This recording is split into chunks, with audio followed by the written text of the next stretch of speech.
What if I told you that Bruce Lee, the world-renowned martial artist, had a real-life opponent, someone who truly tested his abilities in a fight outside of the movies?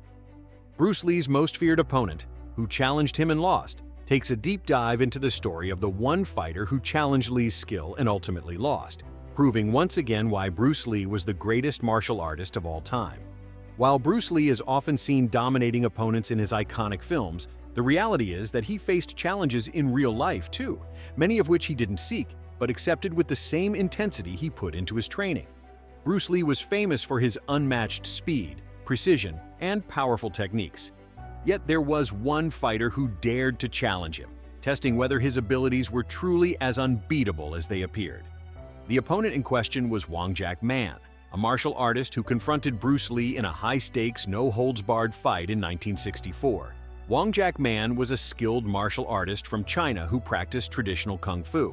He felt that Lee, who had embraced a more unorthodox, cross-disciplinary approach to fighting, was misrepresenting the art of kung fu. He challenged Bruce Lee to a fight, hoping to prove that Lee's modern, innovative approach wasn't superior to traditional martial arts. The fight, which took place in a small Chinatown studio in San Francisco, has been the subject of much debate and mystery over the years. Some say it was a long and drawn-out battle, while others claim it was over in mere minutes. Regardless of the details, one thing is clear: Bruce Lee emerged victorious. The fight is said to have been intense, with Bruce Lee unleashing the full power of his Jeet Kune Do philosophy, which emphasized efficiency, adaptability, and practicality. Lee's ability to close the distance between himself and his opponent quickly, paired with his lightning-fast strikes, overwhelmed Wong Jack Man. Lee was able to land multiple devastating blows, which forced Wong Jack Man to concede the fight. But what truly made this fight legendary wasn't just Lee's victory, it was the lessons Bruce Lee took away from it. After the fight, Lee realized that traditional martial arts forms, which were focused on strict, rigid techniques, were limiting.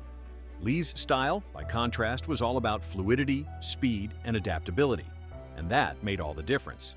Bruce Lee's victory over Wong Jack Man solidified his belief that martial arts should not be confined by tradition or formality. Lee's Jeet Kune Do was based on the principle that combat should be based on what works, not on following set techniques. He didn't believe in rigid forms or predefined patterns. Instead, his approach was about freedom of movement and adaptation to the situation, making him a more dynamic and unpredictable fighter. The real story behind this fight wasn't about proving one martial art superior to another. It was about Bruce Lee proving that innovation and adaptability were key to mastering martial arts. His victory over Wong Jack Man helped lay the foundation for what would become Jeet Kune Do, a style that would influence martial artists for generations to come. So, who truly challenged Bruce Lee and lost? It wasn't just Wong Jack Man. It was the traditional martial arts systems that Lee had to overcome to create something new, something better, something that would change combat forever.